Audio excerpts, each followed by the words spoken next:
E aí, meus queridos do sexto ano, tudo beleza? Vamos continuar nosso conteúdo então agora. A gente acabou de ver a escala cartográfica, né? Tem que fazer aquelas continhas para descobrir o valor real da distância, a distância real. E agora a gente vai partir para o final do livro. A última matéria do nosso livro, a última parte de cartografia que nós vamos ver, é uma matéria até muito tranquila, perto aí do que a gente já viu de cartografia, né? Dentro de escala, fuso horário. Dentro de cartografia, essa é uma matéria bem mais tranquila, beleza? O que a gente vai falar? A gente vai falar sobre os mapas temáticos. Mapa temático nada mais é do que você ter alguns temas relacionados a alguns tipos de mapa. Então vamos ver. Pegando lá na página 47, vai dizer para a gente que a gente pode classificar os mapas considerando o que eles representam, ou seja, com base nos tipos de informação que eles nos oferecem. Então, dependendo do tipo de mapa, ou dependendo da informação que ele quer passar para a gente, ele vai receber um nome, ele vai receber uma classificação. Isso é muito simples, tá? Então, por exemplo, aqui a gente vai ter um exemplo de um mapa, né? Domicílios com geladeira. Então ele está dando aqui para a gente, por exemplo, um mapa que apresente o número de domicílios com geladeira pode ser enquadrado dentro dos mapas socioeconômicos. O que quer dizer socioeconômico? O nível de desenvolvimento de uma população. Quer dizer, se ela é rica, se ela é pobre, mais ou menos isso, né?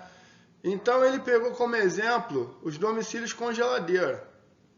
Então, uma forma de ver quem tem dinheiro e quem não tem. Quem tem dinheiro tem geladeira em casa e quem não tem dinheiro não tem geladeira em casa. Mais ou menos isso.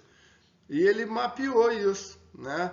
Ele deu para colocar aqui para a gente os locais que tem mais geladeira em casa e os locais mais clarinhos que não tem.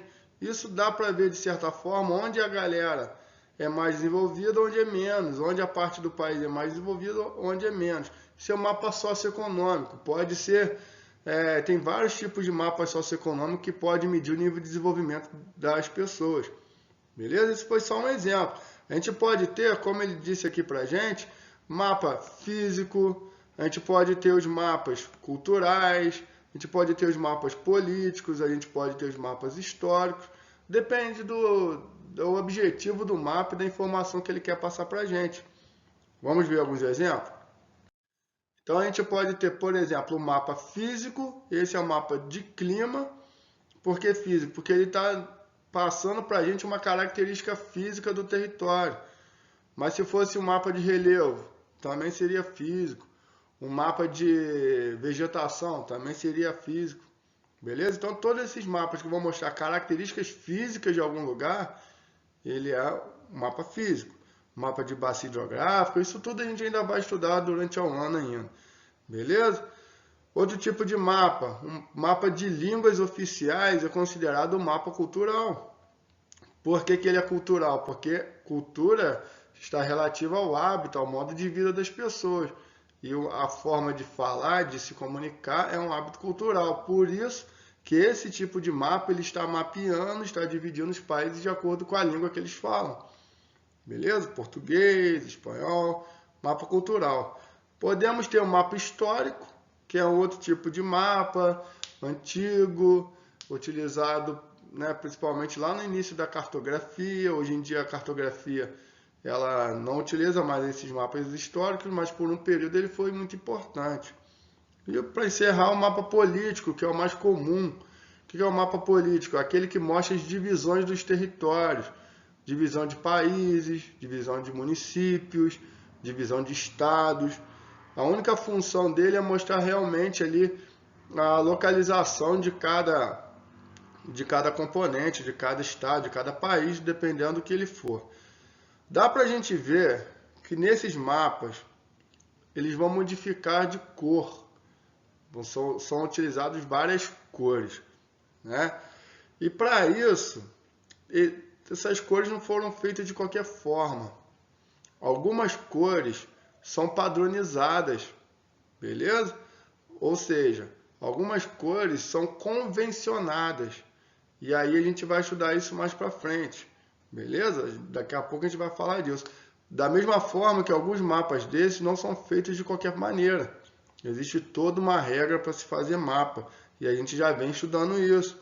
O mapa tem que ter escala, coordenada, né? O mapa tem que ter legenda, o mapa tem que ter orientação. Foi isso que a gente veio estudando. E a partir de então, a gente vai ver alguns outros elementos que são obrigatórios no mapa e que a gente ainda não falou, basicamente. Um dos elementos obrigatórios que tem que ter no mapa é a legenda.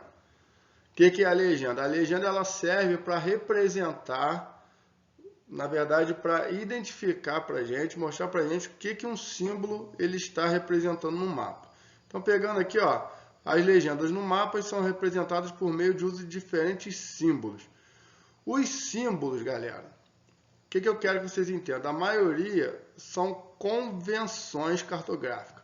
O que é uma convenção? O mundo todo utiliza a mesma coisa. Certo? Então, se você pegar um mapa japonês, por mais que a gente não consiga ler japonês ou não entenda japonês, de repente a gente olhando para um mapa japonês, a gente vai conseguir entender várias coisas. Por quê? Porque muitas coisas são convencionadas. Muitas coisas, o mundo todo utiliza a mesma ideia, o mesmo padrão. Isso é uma convenção. É uma reunião do mundo todo que decidiu usar algumas coisas e é meio que padronizado no mundo todo. Exemplo, essas bolinhas aqui estão representando cidades. Sempre que você vê um ponto no mapa, geralmente é cidade. Ah, mas se não for, vai ter lá a legenda para explicar. Beleza? A legenda sempre vai estar no mapa, por mais que você decore todas essas convenções aqui. O mapa ele vai precisar de legenda para te explicar. Então, geralmente algumas convenções, né? A linha vermelha geralmente é rodovia, a cor verde geralmente representa vegetação, mas isso depende do mapa, isso vai variar de mapa para mapa. Como assim é? No mapa político, a cor não interfere em nada. A cor no mapa político ele só serve para indicar para a gente o tamanho do território, o tamanho do país, o tamanho do município. Já no mapa físico, a cor tem toda a diferença. Se for um mapa de relevo, a cor vai significar uma coisa. Se for um mapa de clima, já é outra coisa. Então, nos mapas políticos, a cor não interessa muito. Já nos mapas que são temáticos, os mapas que têm algum tema específico, as cores aí já vai ter outra importância. Quer ver alguns tipos de aplicação dessas convenções? Então imagina que a gente tem aqui, né, a tabela de convenções. Então a gente olha aqui, ó, esse mapa. O que esse mapa tem de diferente? Ele está todo branco, mas ele tem umas bolinhas aqui, ó. O que significa essas bolinhas? Quando a gente olha para cá, ó, é a capital de estado. Então aqui é a capital do Amazonas, aqui é a capital do Tocantins, aqui é a capital de Minas Gerais. Beleza? A cor azul que a gente está vendo aqui no mapa, ela também é uma convenção, tá? Apesar dela não estar aqui, né, no meio aqui pra gente, a cor azul também é uma convenção. Como assim? A cor azul ela sempre vai representar água no mapa, corpo hídrico, sempre. Se ela estiver no meio do mapa aqui uma cor azul, uma linha azul, é um rio.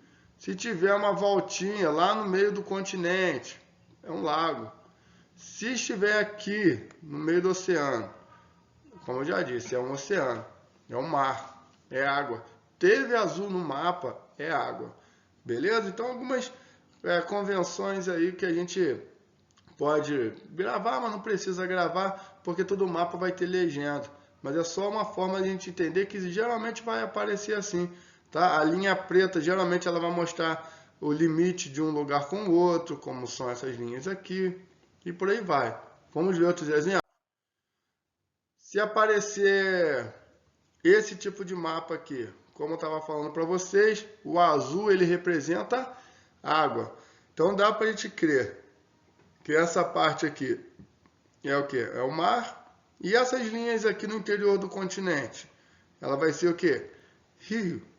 Beleza? Isso é convenção. Outro exemplo de mapa Linha vermelha no mapa é outra convenção. A linha vermelha no mapa vai ser o quê? Rodovia. Essas linhas vermelhas, linhas azuis aqui, você já sabe. A linha azul aqui quer representar rio. Tem uma outra linha aqui tracejada aqui, né, cheia de tracinho assim, ó, que quer dizer o quê? Quando a gente olha para cá, ó, a gente vai ver que a linha tracejada quer dizer ferrovia, beleza? Onde passa o trem. Então é basicamente isso, são convenções, todo mapa vai aparecer a mesma coisa.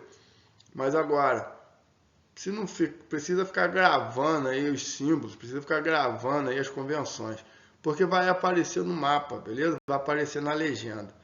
Show de bola? Alguma dúvida em relação a isso? Bem tranquilo, né?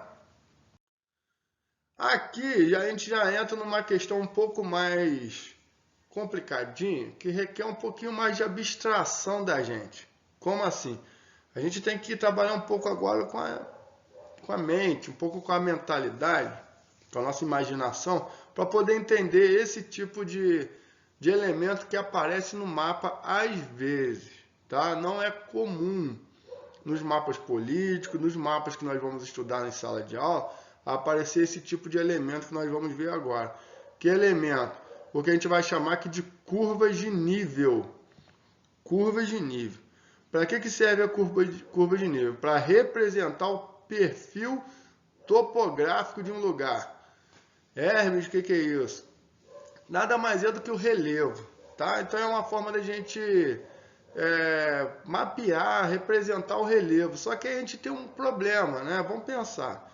Quando a gente olha aqui para essa montanha, né? Esse morro aqui, ó, ele tem uma altitude. Lembrando, o que é altitude? A altitude é a diferença em relação ao nível do mar, beleza? Quanto mais a gente sobe, mais é a altitude. Então quer dizer que isso aqui está numa altitude maior, a gente não sabe ali, né? Vamos supor que seja uns 1000 metros em relação aqui ao nível do mar. Quanto mais sobe, mais altitude. E qual é o problema de representar isso no mapa? O mapa ele é plano. O mapa é uma folha. E aí como que a gente vai representar algo que tem uma superfície numa folha que é reta? Essa é a dificuldade, né? A gente tenta representar aqui, ó, algo que é grande, né? Que é um morro, numa folha que é plana. Como que a gente vai fazer isso? Existem algumas formas. Na verdade, existem duas formas, que é mais comuns. Uma é utilizando o que a gente vai falar de cores hipossométricas, que são essas cores aqui. E outra forma da gente ver é fazendo linhas de curvas de nível. Como eu já disse aqui, as curvas de nível. Então, as curvas de nível servem para representar o perfil topográfico. Depois a gente vai falar das cores hipossométricas, beleza? Então vamos imaginar aqui que a gente está de frente para um desenho, uma casa. Como que a gente vê uma casa, como que a gente vê uma paisagem? A gente vê numa visão que a gente vai chamar de oblíqua, ou seja, de frente para ela, reta, beleza? Só que no mapa, qual que é a dificuldade do mapa? O mapa ele aparece numa visão vertical, como se a gente estivesse no avião, se a gente estivesse olhando de cima para baixo. Uma casa numa visão vertical, só dá para a gente ver o teto dela, ou seja, a gente só vê o quadrado, beleza? Que é o teto da casa. A gente não desenha no mapa ele na visão oblíqua, beleza? Então vamos imaginar que a gente tem um morro aqui para representar no mapa. A gente vai desenhar um mapa, um morro assim, dessa forma? Não, porque assim é a visão oblíqua que a gente está tendo. A gente vendo um morro de frente. A gente tem que desenhar um morro na visão o quê? Vertical, olhando de cima para ele. E aí que vai aparecer as curvas de nível, é aí que vai entrar a solução dela. O que é curva de nível? Ela parte lá de baixo, fazendo o desenho do morro. Ela dá uma volta inteira na sua base, beleza? Depois, vai subindo até chegar lá em cima, ó, outra linha. Depois, outra linha, beleza? E assim nós vamos até, ó, linha, linha, linha, linha, até chegar aqui em cima e fazer a última linha. Isso quer dizer que quando a gente for olhar o desenho da curva de nível, o mapa, o morro de cima, ele vai estar assim, ó, dessa forma. Ou seja, a gente só viu as linhas. Então, por que eu disse que a gente tem que ter um pouco um grau de abstração? Para poder olhar esse desenho e imaginar que é uma coisa que está para cima, que está subindo. Beleza? Cada linha dessa aqui, ela está numa altitude, ou seja, toda ela está na mesma altura. Se você mudar de linha, se você vier para essa linha aqui, o que quer dizer? Essa linha aqui está mais próxima do morro, do pico do morro, ela está mais alta, não é isso? Essa aqui, mais alta ainda, e essa aqui, mais alta ainda. Quanto mais a gente vai subindo as linhas, mais a gente vai o quê? Subindo a altitude do morro. Beleza? Dependendo aí da escala do mapa, algumas linhas elas vão ser contadas aí de 50 em 50 metros, de 100 em 100 metros, depende da escala. Então vamos supor que seja de 50 em 50. Vamos ter aqui, ó, 50, 100, 150, 200, 250 metros. Um exemplo. 250, 300, 350, 400, 450, 500 metros. Tá dando para entender? Se for de 50 em 50. Como que eu vou saber isso? Vai vir na escala do mapa. Vai vir lá na legenda e a gente vai ficar sabendo. Mas o ideal é a gente ficar sabendo disso. Quanto mais a gente vai subir na linhazinha, mais para próximo do centro a gente vai subindo. Beleza? É uma forma da gente observar aí como são representados algumas relevo no mapa. Beleza? Olhando para esse mapa aqui, essa é uma carta na verdade, dá para a gente ver um montão de linhazinha. Ó, um montão de linhazinha. O que são essas linhas? São as curvas de nível. Beleza? São as curvas de nível. Se num outro momento a gente olhasse para esse mapa, de repente a gente ia achar que era uma bagunça, né? Agora dá para a gente entender que ele está fazendo aqui um relevo, né? Quanto mais curva ele vai fazendo, mais altitude ele vai ganhando. Beleza? E para encerrar, as cores hipossométricas. O que são cores hipossométricas? São cores que vão ser utilizadas para representar o relevo. Nada mais isso. Então, se a gente olhar aqui, ó, na legenda do mapa, geralmente ele vai partir para as cores mais frias, para as cores mais quentes, ou cores mais claras para as cores mais escuras. Então, ele parte do verde a sua menor altitude. Isso quer dizer o quê? Que a parte mais baixa do mapa aqui é na Amazônia, onde é uma planície, beleza? Na parte costeira aqui, ó, é sempre verdinho. E quanto mais escuro ele vai ficando, mais amarelo, mais para o preto ele vai ficando, são as partes mais altas.